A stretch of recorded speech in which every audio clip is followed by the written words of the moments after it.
Living Bullion.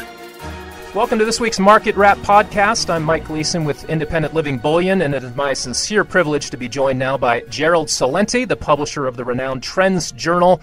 Mr. Celente is a frequent and highly sought-after guest on news programs throughout the world and has been predicting many of the biggest and most important trends before they happen for more than 30 years now, and it's a real honor to get a chance to speak to him today. Mr. Celente, thank you very much for joining us. My pleasure, Mike. Thanks for having me.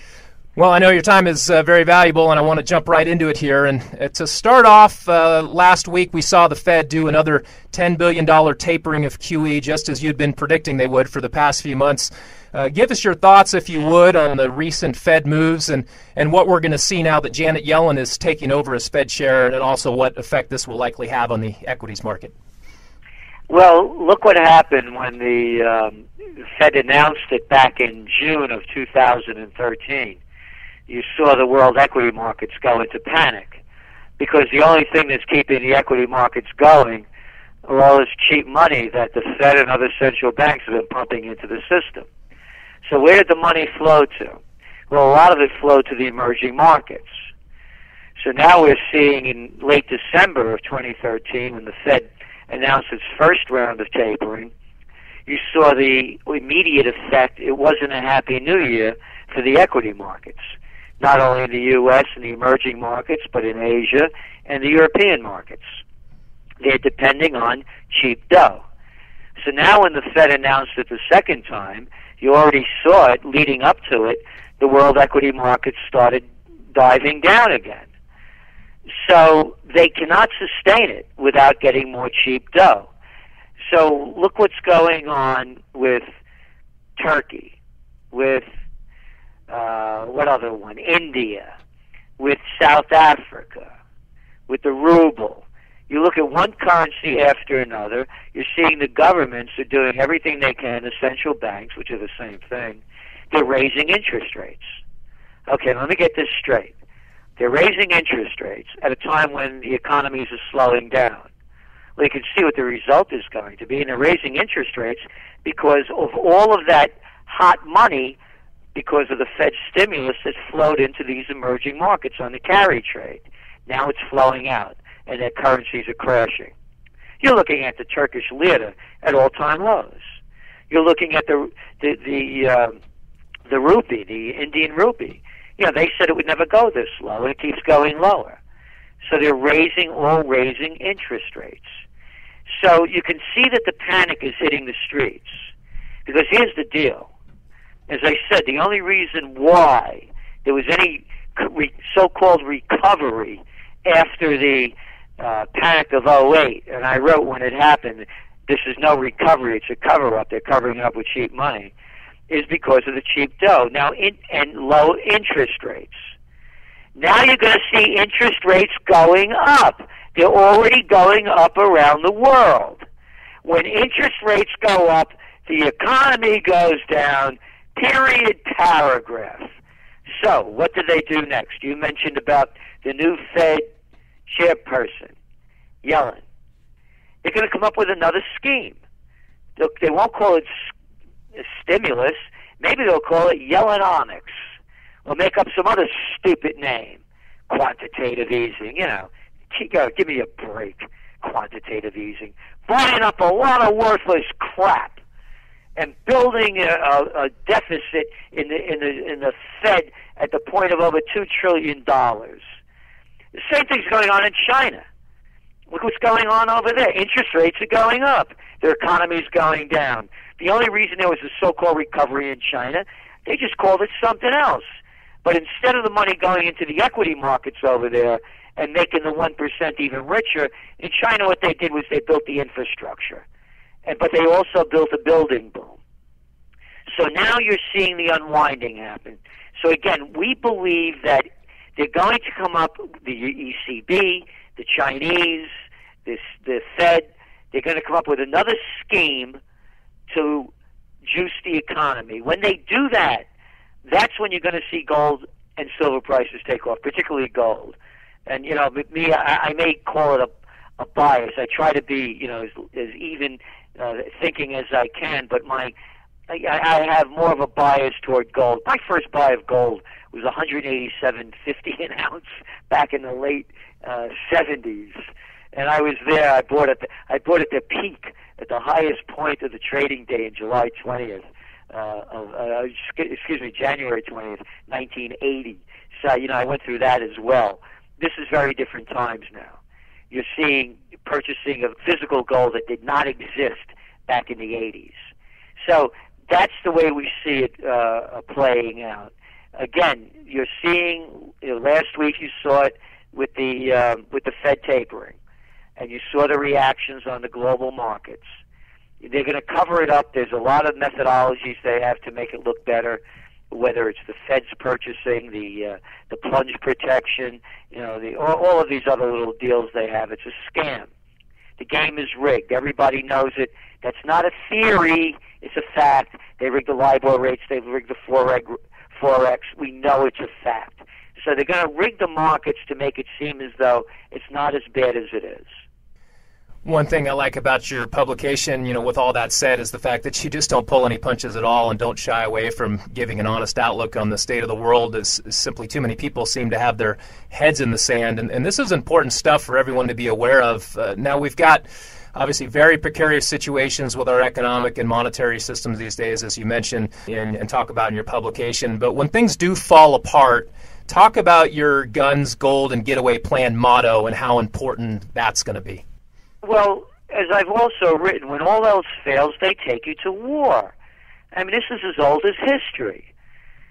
People are now making the comparison that I made in 2013, Top Trends of 2013, that they were taking us to, that war was building on the horizon. Look what's going on around the world.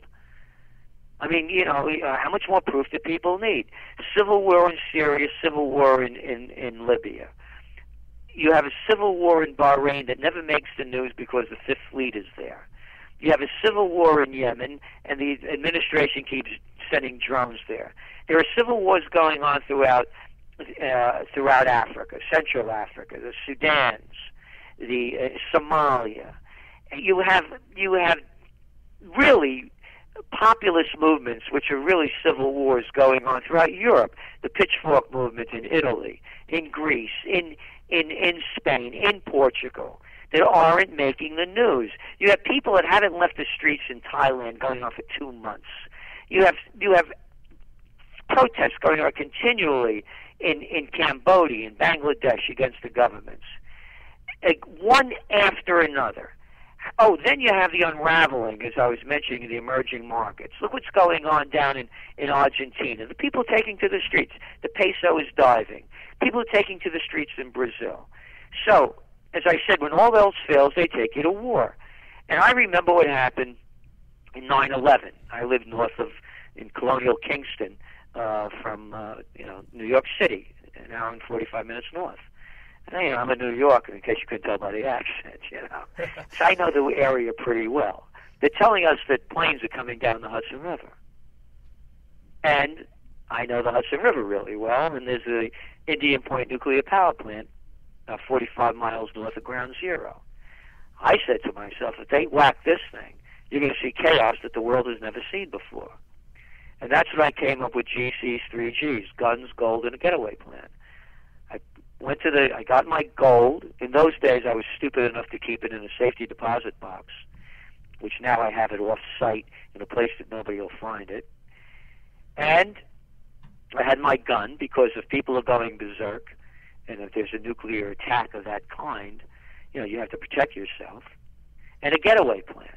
I'm 4.5 hours south of Canada. In those days, back in 2001, they didn't have the Gestapo.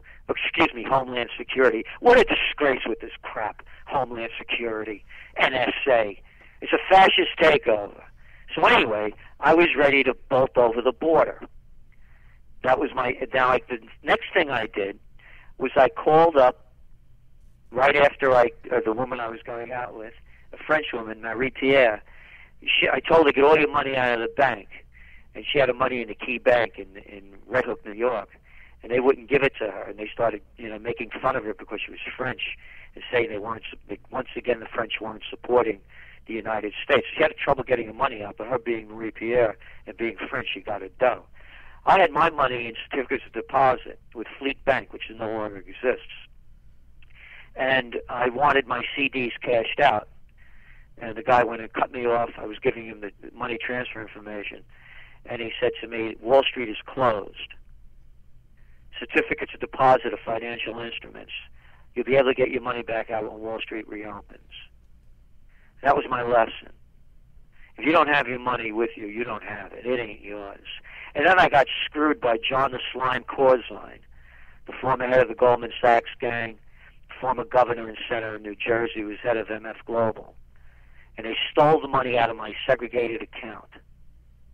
I lost a lot of that money as well, a good portion of it. I got most of it back, but lost some. Finally. So the story is this. If you don't have your money and you don't have a plan, you have nothing. If you prepare for the worst and nothing happens, what have you lost? Nothing. If you don't prepare for the worst and something happens, you lose everything. People lost it in Cyprus. You can see they're already, again, I've been writing about this for years in the TrendsJournal. It's old news. Oh, HSBC has limits on how much money it can pull out, and so did the Chase Manhattan Bank. J.P. Morgan Chase, when they pulled it off this summer, putting limits on how much you could withdraw. And they said, oh, that's only for new accounts, and they made up a story. You're seeing it unraveling in front of our eyes. So be prepared. What do you have to lose? Nothing. Again, you have everything to lose if you don't prepare. In terms of the gold and silver markets, obviously you follow those sectors very closely, and now we've come off of a couple of really rough years for metals investors. What do you expect to see here in 2014 and beyond for gold and silver? As I said, they're going to come out with another stimulus scheme because the tapering is not going to work. The markets need low interest rates and plenty of cheap cash. They're going to come up with another, call it Yellonomics or whatever you want to call it, whatever they call it. When they do that, you're going to see gold prices and silver to follow skyrocket, particularly gold. And I think gold is in store. Again, its timing is tough, but the best that we can see, there's going to be panic on the street before the end of the second quarter. That was our forecast for the end of December of 2013, that by the end of the second quarter of 2014, you're going to see some kind of panic. And we hold by that. So when that happens, gold becomes a play. Again, you're looking at physical demand. You're looking at the mints not stopping printing in Austria and other countries. There's very strong physical demand. And we see it very positive for gold in the long run. Again, I'm not I used to trade gold back in the late 70s. And again, I got blown out of the market in 1980, so I know what it feels like. So I've been buying for possession since that time. That's the only way I buy. I buy it for my golden years, not as a trade. And you put it away, and you don't think about it. And again, as you know, it's a fact. I call the beginning of the gold bull run in our TrendsJournal in December of 2002 or 2001. I forgot. It's on our website, TrendsJournal.com, when gold was trading at 275. Again, the only way that they could sustain this is by throwing in cheap money. And I'm not. By the way, I don't go with the inflation issue. I just go to currency devaluation. The result is the same. Inflation often happens because of supply and demand. When there's a lot of demand, and people are willing to pay more for the product, the price of the product goes up. This is more like a Zimbabwean dollar. The price of coffee hasn't gone up. Still costs the same amount to buy a pound, but your currency is worth less. And that's what I see, a currency crisis. A currency crisis will be driving gold prices, I believe, not inflation threats. Again, it's the same. The result is the same. It's going to cost you more to buy something, and that's the issue, whether it comes through a devaluation of the currency or a typical economics 101 supply and demand.